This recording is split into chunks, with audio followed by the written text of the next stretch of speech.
Story 1. I need to vent to someone. My husband's father laughed at everyone taking COVID seriously, and then it killed him. Now his mom is lashing out at me for being mean and infringing his privacy and says I turned his family against him. But I didn't. It was literally him. My husband's father was a staunch COVID denier. He dismissed the pandemic as a hoax, mocked those taking precautions, and actively ridiculed mask wearing. He even went so far as to record himself in a subway, pretending to cough on the employee's side of the glass, and sent the video to me and others. He tried to organize anti-lockdown rallies, a testament to his irresponsible and offensive behavior. I confronted him about the subway video. As someone working in the medical field, I had witnessed the devastating reality of COVID, and his actions were beyond insensitive. He laughed it off and then, incredibly, posted the video to my Facebook wall, essentially doubling down on his actions. I ended up taking a break from Facebook for my own sanity and only learned about this when my sisters contacted me, appalled by his behavior. His actions sparked a major conflict within his family, many of whom were also my Facebook friends. They were understandably outraged by his behavior, and he faced a barrage of criticism. Then, tragically, he contracted COVID and died. While I'm deeply sorry for my husband's loss and for his family's grief, I can't honestly say I was heartbroken.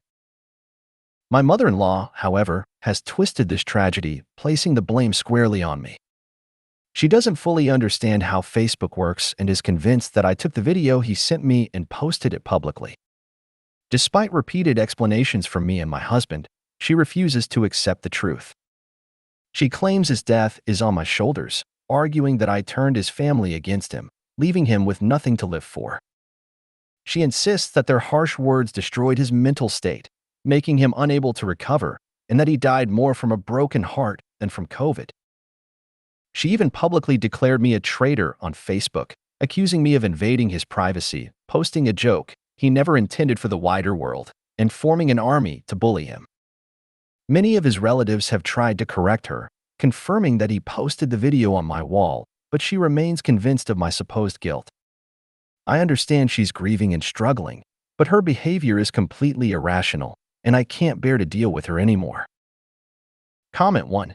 Emile, you're grieving, I get that, but your complete nonsensical claim that I filmed FL while he committed heinous act and uploaded to FB will stop now. Your husband filmed himself. He uploaded his video himself. Your family knows this, and your need to scapegoat me for your husband's actions are unforgivable. Your grief does not mean you can act irresponsibly.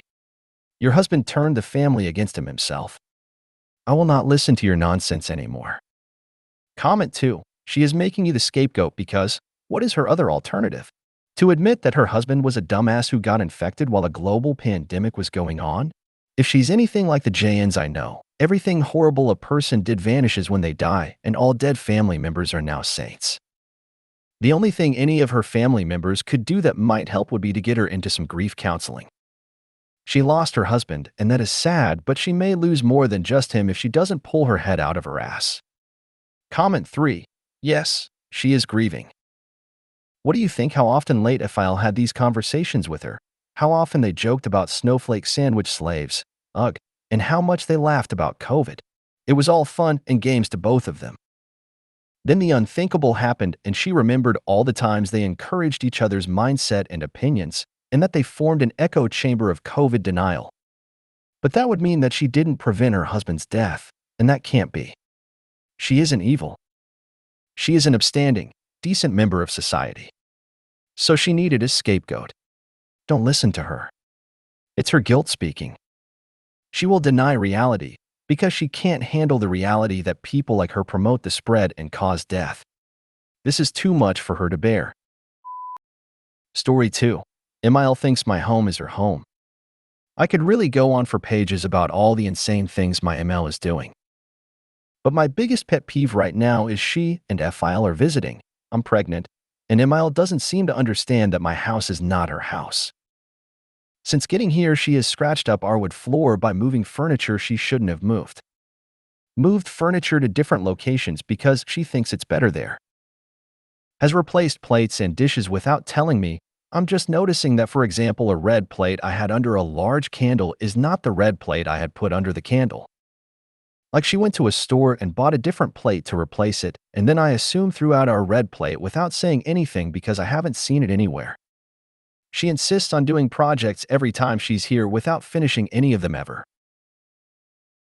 Even on this trip, she came up with a new landscaping job, and I told my husband he could do it, but I'm pregnant and not going to be any help, and when she and I'll leave, he'll be stuck with work that we don't have time for with our jobs and new baby coming.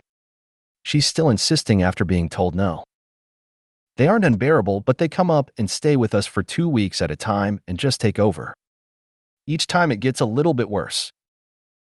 The last time she was up, she had brought her trash from home that she couldn't throw out, like baskets that she hadn't used in years, and they were fine. I had no issues with it. My fellas, she started to take things out of the bowls we have and replace them in her bowls.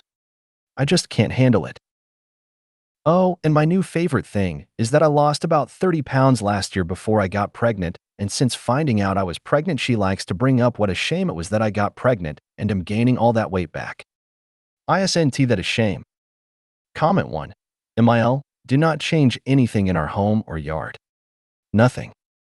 If you do, you will not be allowed to be alone in our home again. Comment 2. Mil, you're a guest in our home. Don't change, move, or bring anything in that we have not specifically requested.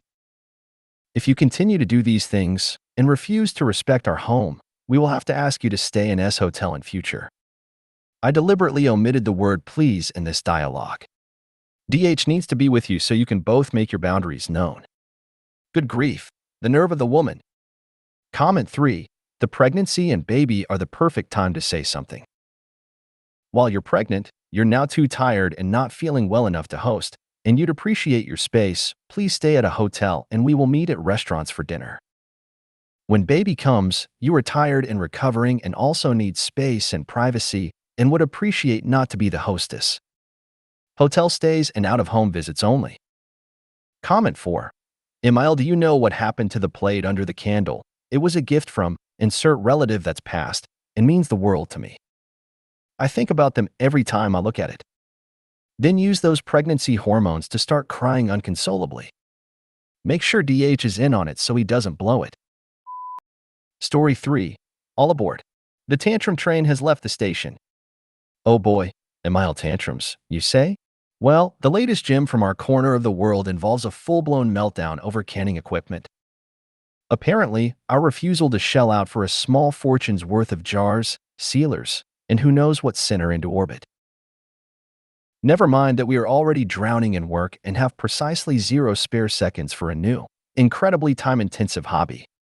And the cherry on top? She lives in a completely different state. But the drama? You'd think we were tearing the very fabric of the universe. According to her, how on earth will our family possibly remain intact if we don't immediately acquire the skills to preserve our own food and pass them down to our future offspring? Skills that, I might add, she herself doesn't even possess. Honestly, with her at the helm of any canning operation, I'm pretty sure we'd all be signing our botulism death warrants anyway. Comment 1. My Jane Emile decided to buy an Easter present I had said not to many times. To really showcase her boundary stomping, she waited until all Easter baskets were done. She gets baskets for all her adult children, grandchildren, husband, pets, etc., and then announced in front of everyone. I know you said no to this, but I like it, so I got it for grandchild me, without missing a beat. I said no multiple times, so why don't you keep it here in your house in case she ever needs it? Apparently that was the wrong thing to say. She threw a huge temper tantrum, called us ungrateful, and tried to manipulate us, saying she will not babysit our children anymore. She provided babysitting while we worked. We paid her too, in an attempt to make us beg her to babysit. My husband and I said okay, thank you for your previous help, and found the most amazing babysitter. That led to her rewriting history, triangulating, sending flying monkeys, the whole narcissistic experience. My children and I have been happily no contact for over 2 years, and we have the most amazing life without her in our lives. Not all temper tantrums have bad outcomes. Comment 2. But oh how will our family stay together if we don't pass down these skills to the future children?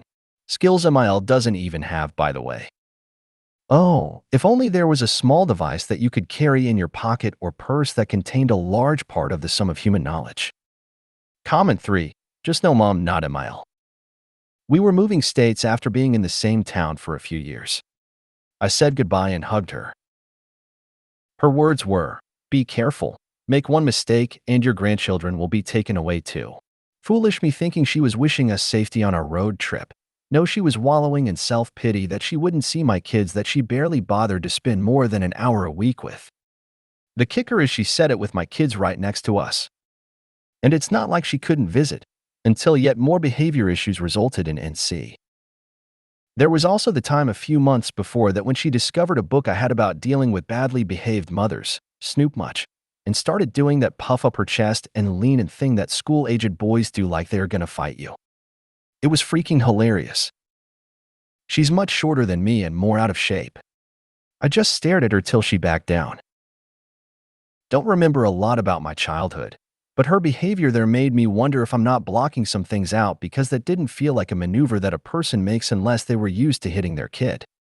Comment 4. Wahahaha. Grandmother sentenced to life in prison for manslaughter of family with failed canning recipe. If you made it to the end of the video, thanks for watching. Don't forget to like, subscribe, and share, and we will see you in the next video.